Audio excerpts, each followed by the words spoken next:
가운데도 보면 보세요.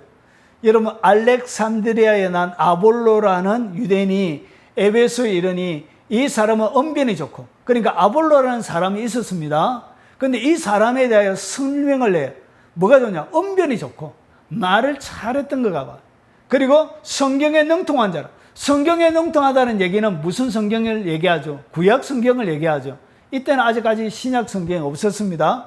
그래서 구약 성경에 능통하고, 그가 일찍 주의 도를 배워 열심으로 예수에 관한 것을 자세히 말하며 가르치시나. 그리고 요한의 세례만 날 따름이는, 그러니까 구약 성경을 가지고 예수님을 완벽하게 풀어낼 만한 성경에 능통한 자였습니다. 아볼로.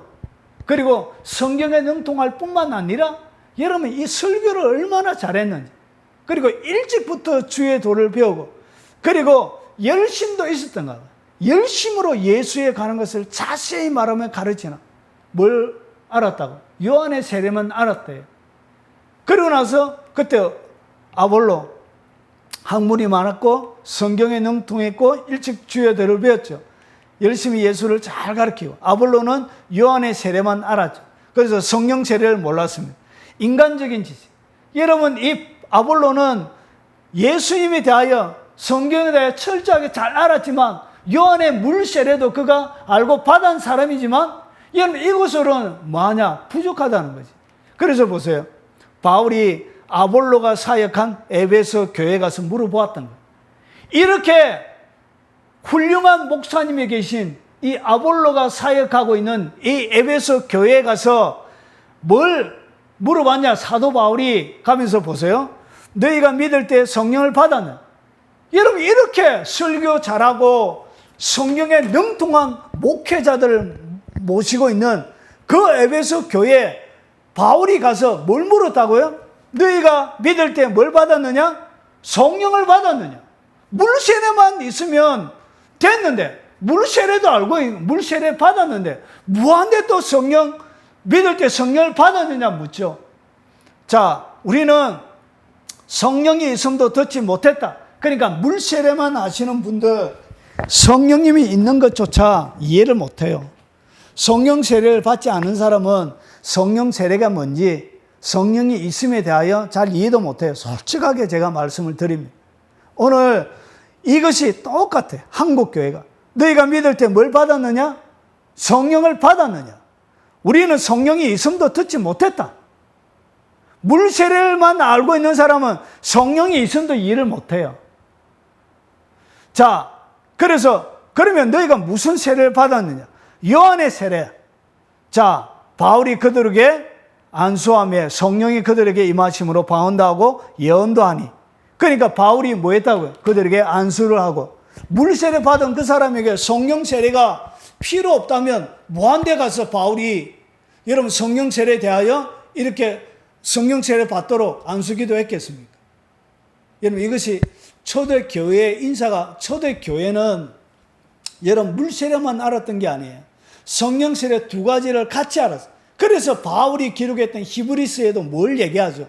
세례들이라고 해놓은 거예요. 그래서 이 바울과 사도들은 무엇에 초점이 맞춰져 있냐면 물세례 받는데 초점이 맞춰져 있지 않았습니다. 성령 세례 받는데 초점이 맞춰져 있었어요. 그래서 그들의 인사가, 우리는 사람들 만나면 구원받았습니까? 이렇게 묻죠. 그런데 초대교회 인사는 뭐냐면 성령 받았습니까? 성령 세례 받았습니까? 이것이 인사였습니다. 여러분, 이 인사가 한국 교회 가운데 살아나야 돼요. 여러분, 마라나타, 예수님 다시 오십니다. 이거와 더불어 한국 교회 가운데 살아나야 될 인사가 뭐냐? 성령 받았습니까? 이 인사가 살아나야 돼. 그래야 교회가 일어나요. 그래야 교회가 활력을 얻게 돼요. 그래야 교회가 권세와 권능이, 초자연된 역사가 교회 가운데 운행하게 되는 거예요. 여러분, 그래서 뭐가 있냐? 우리의 성령의 있음도 알지 못한다, 이렇게 얘기하는 것이죠. 그래서 그들이 안수하며 성령이 그들에게 임하심으로 방언도 하고 예언도 하게 되더란 것이죠.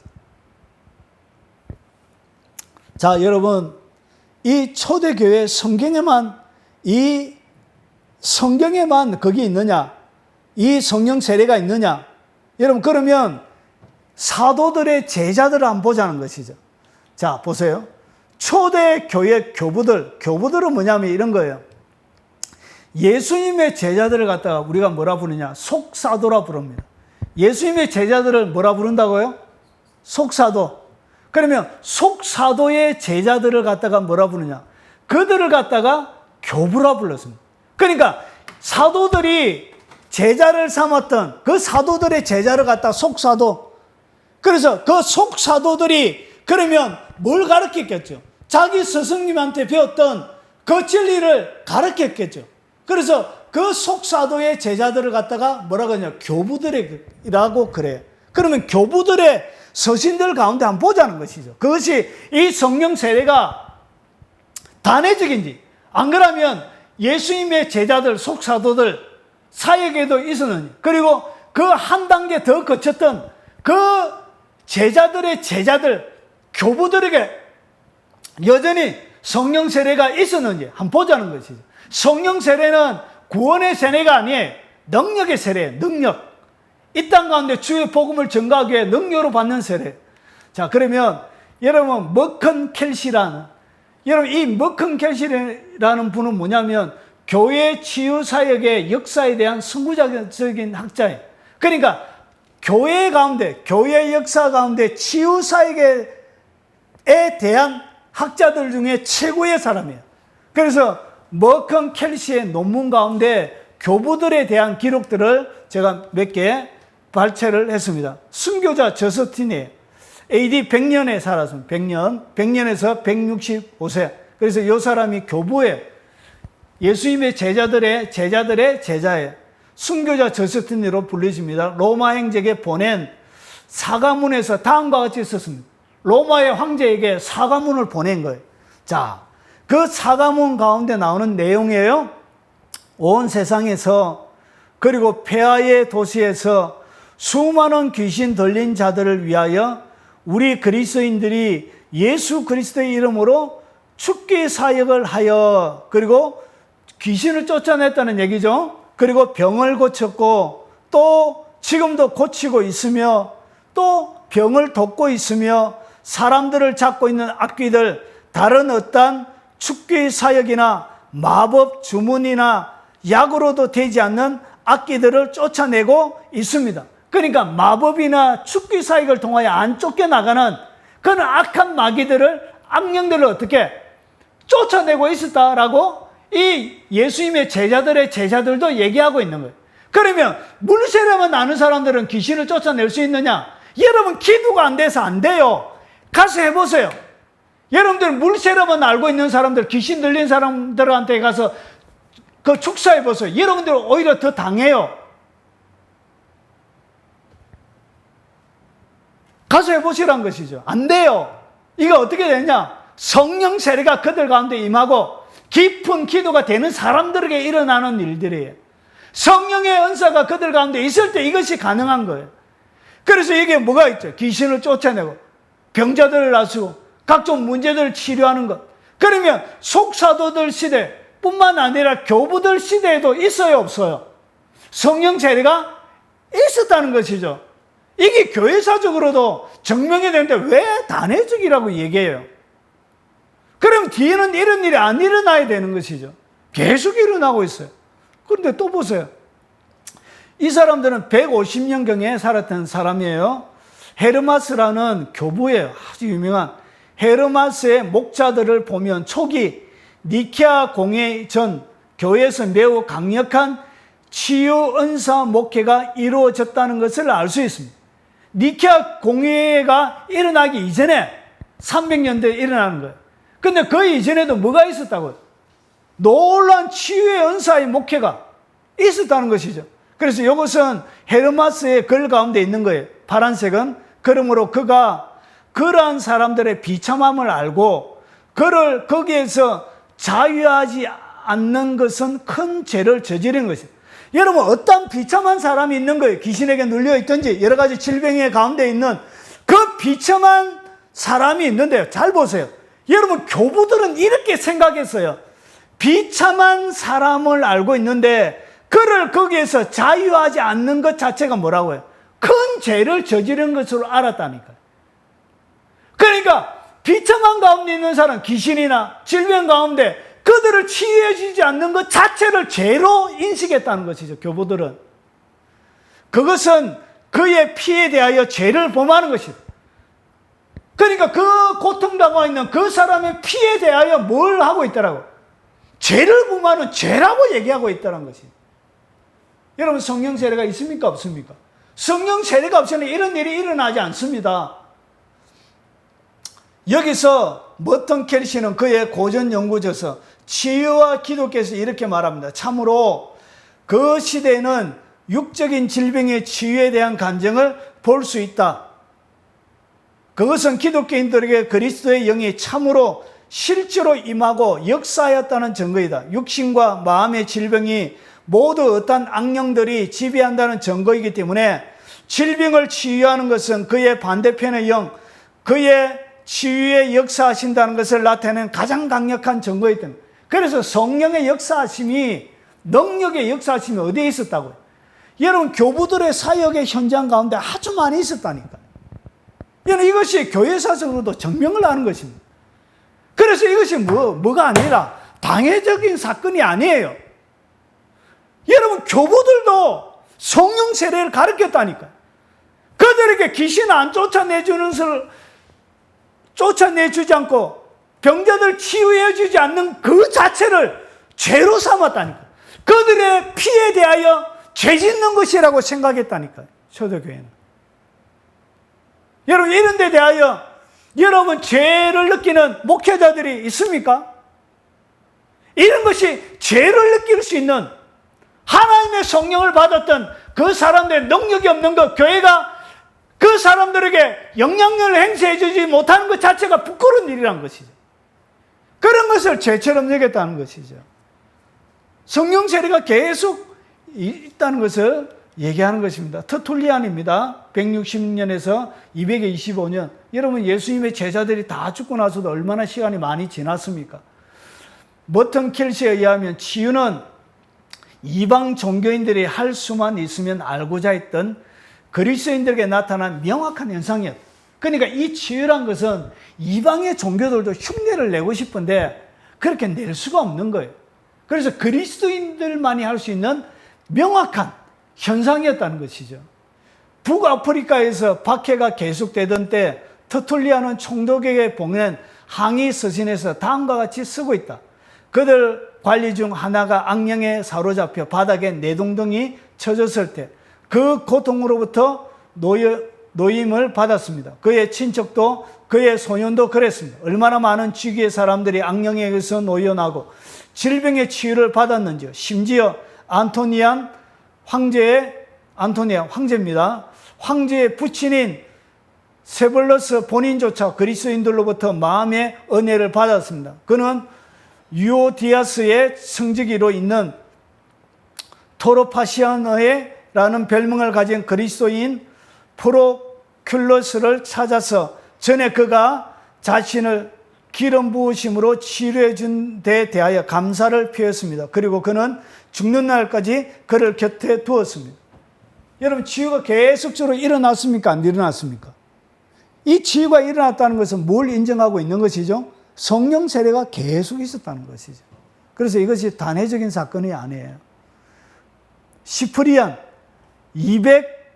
248년경에 카르타고의 주교였습니다. 그러니까 시프리안은 세례 받는 중 체험하는 심각한 질병의 치유를 간증하고 있다. 자, 이것은 또한 최종적으로 참으로 우리가 체험하는 사실이다. 그것은 질병 가운데서 절박한 마음으로 세례를 받는 사람들일수록 더욱 은혜가 임하고, 그리고 그들이 이전에 시달리던 더러운 영들로부터 놓여나게 되고 교회 안에서 찬양과 경배로 살게 되는 것이다. 뭘 얘기하고 있죠? 성령 세례 받는 것을 얘기하고 있는 것입니다.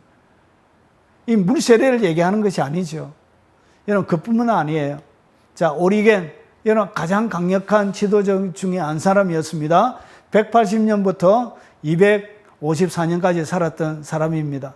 자, 오리겐은 뭐라고 얘기하냐? 오리겐은 이교적 사상을 한 조각 한 조각씩 제거하기 위하여 그의 위대한 논문, 즉 켈트족을 대항함을 지표하였으며 이걸 여러 곳에서 그는 어떻게 그리스도인들의 악령을 몰아내고 많은 치유를 행할 수 있는지를 그 자신이 직접 보고 체험한 것을 바탕으로 적고 있다. 그러니까 교부들도 이미 뭘 경험하고 있었다고요?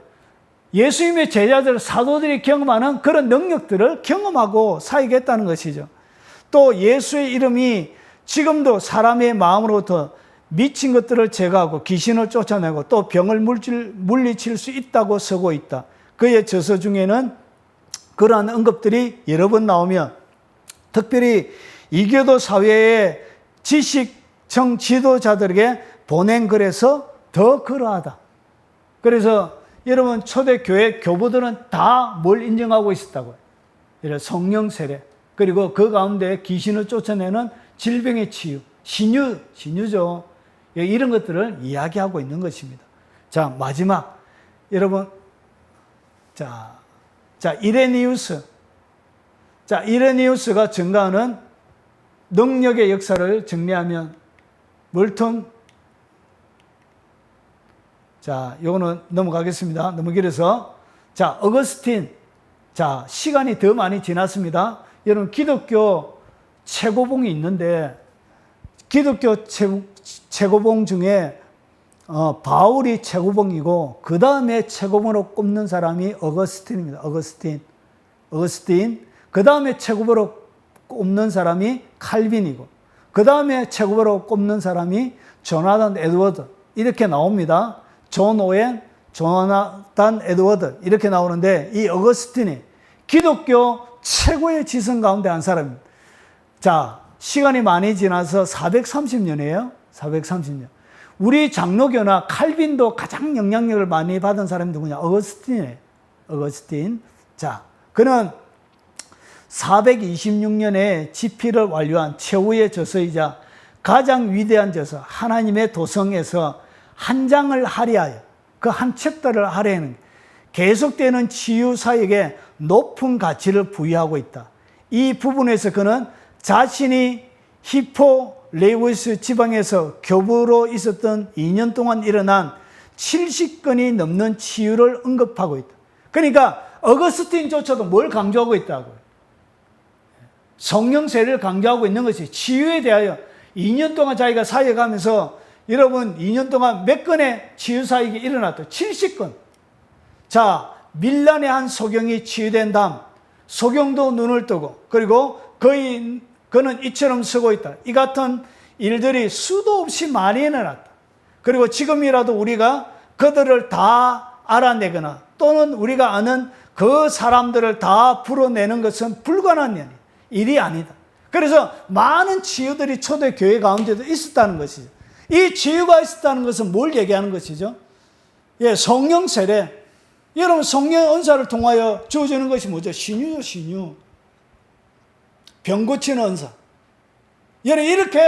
여러분, 이것은 초대교회 가운데도 속사들, 교부들 가운데, 교부들 제자들의 제자들까지 400년이 지나오는 시간들까지도 계속적으로 교회 가운데 뭐가 있었다? 성령 세례를 가르쳐 왔고, 그 다음에 뭘 가르쳤냐? 이런 놀라운 치유 역사를 가르치고 있더란 것이죠. 여러분, 이것만 있는 것이 아니에요.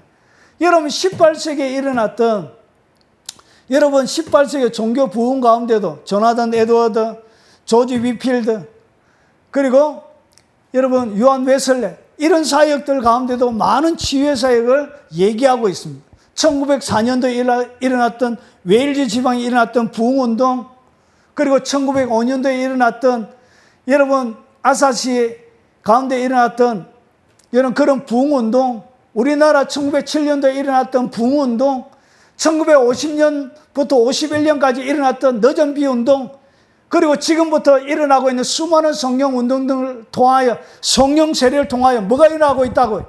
하나님의 놀라운 치유와 기적의 역사, 교회 회복의 역사가 일어나고 있다는 것이죠. 그래서 이것은 교회 시대의 단회적인 사건이 아니라는 것이죠. 오늘 제가 시간이 없어서 자세하게 더 설명을 못 드렸지만 여러분 여러 책들을 여러분 찾아서 읽어보시기 바랍니다.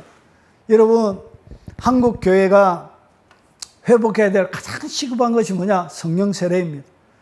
여러분 성령 세례, 자, 그러면 마지막입니다. 어떻게 성령 세례를 받느냐? 이런 사도행전 2장에는 이 성령 세례가 뭐를 통하여 일어나냐? 기도할 때 일어났습니다. 아, 성령 세례는 기도하면 주신다는 거죠. 자, 그리고 사도행전 8장에 나오는 이 사마리아 성에는 안수를 통하여 일어났습니다. 여러분, 보통 이 안수를 통하여, 안수만을 통하여 받는 경우는 별로 없어요. 보통 95%는 본인이 기도하고 사모하고, 그리고 여러분 보통 안수는 한 5% 정도 돕는 것입니다. 이해가 되시죠? 자, 그리고 사도행전 10장에는 설교 가운데, 그리고 사도행전 19장은 무엇을 통하여? 안수를 통하여. 그러니까 성령 세례 받는 방법은 기도, 그리고 설교를 들을 때, 그리고 안수할 때 이렇게 받는 것입니다. 그러면 성령 세례 받고 나서 주로 뭐가 터지냐? 방언이 터져요. 사도행전 2장의 방언과 뒤에 나오는 방언은 조금 차이가 있습니다. 이것은 외국어고요. 외국어. 16개국 사람들이 자기 나라 언어로 받았던 외국어고, 그리고 이런 것들은 알아들을 수 없는 그런 방언들이었습니다. 자, 그래서 이 방언, 그리고 사도행전 10장에도 뭐가 방언이 터지고, 그리고 사도행전 19장에도 방언이 터지고, 예언하고. 그래서 보통 성령 세례를 받는 것을 우리가 확인하게 되어질 때 뭐가 일어나냐? 보통 방언이 터지는 거예요. 방언만 터지는 거 아니에요. 실제로 예수님의 성령 세례는 불과 성령으로 주는 것이기 때문에 실제로 불이 와요. 실제로 타는 불이 와서 여러분을 때립니다. 때릴 때 어떤 일이 벌어지냐? 여러분, 불이 나를 때리기 때문에 여러분 온 사지가 어떻게 빙글빙글 돌면서 사지가 이렇게 흔들리게 되었어요. 이 진동, 강한 진동이 일어나게 돼요. 그리고 하나님의 능력 아래 쓰러지기도 하고. 이것은 사람마다 다 다른 것입니다. 그래서 여러분, 물세례, 우리가 구원받은 것은 우리가 모르지만 성령 세례를 받은 것은 여러분만 아는 것이 아니고 타인들도 다 알게 되어져 있습니다. 성령 세례는 눈에 보이게 받는 것입니다. 여러분, 오늘 제가 짧은 시간에 한국 교회가 나약하게 되어져 있는 그 원인에 대하여 설명을 드렸습니다. 오늘 이 영상을 접하시는 여러분들 중에도 방언 못하고 성령 세례를 아직 받지 못했다면 여러분 기도하십시오. 사모하십시오. 여러분 설교를 들을 때도 일어납니다. 여러분 제가 강단에 설교를 하려고 딱 섰던 적이 있습니다. 여러분 부산에 사역을 할 때인데 한 여자 집사님에게 갑자기 성령님이 임해가지고 설교하려고 딱 섰는데 그때 여자 집사님이 2층에 있었는데 막 진동을 하면서 성령 세례를 받는 일들이 일어났습니다. 여러분 뭐 할 때도 일어난다고요? 예, 설교할 때. 그리고 학생의 집회나 청년들 집회할 때 안수할 때 많은 청년들 학생들이 실제로 성령 세례를 보는 것을 직접 눈으로 확인을 했습니다. 저는 무엇으로 받았냐? 기도로 받았습니다. 기도로. 여러분 성령 세례는 필수사항입니다. 여러분 믿음으로 잘 살아가기 위해서 반드시 받아야 되는 것이 뭐냐? 그게 바로 성령 세례입니다. 한국 교회가 회복해야 될 것이 뭐냐? 그게 바로 성령 세례입니다. 그래서 성령 세례를 통하여 하나님의 능력이 풀어져야 돼. 그래서 세상이 줄 수 없는 것을 한국 교회가 줄 수 있게 되어지는 것입니다. 마지막 시대에 여러분 오순절날 성령 세례를 설명하면서 베드로가 이렇게 했죠. 말세 내가 내 영으로 모든 만민에게 붓겠다. 여러분 지금도 붓고 있는 것입니다. 예수님의 시대에 예수님의 제자들에게 부은 것이 아니라 지금도 그렇게 붓고 있는 것입니다. 그래서 그 성령 세례를 통하여 하나님의 교회가 다시 일어나고 회복되어지는, 그리고 성령 세례 받지 못하신 분들 하나님 앞에 기도함으로 나가십시오. 그리고 그때 하나님께서 여러분 가운데 눈에 보이도록 여러분을 강타하시면서 여러분을 새롭게 만들어 가실 것입니다. 오늘 이 영상이 여러분 가운데 도움 되시기를 주의 이름으로 축원합니다.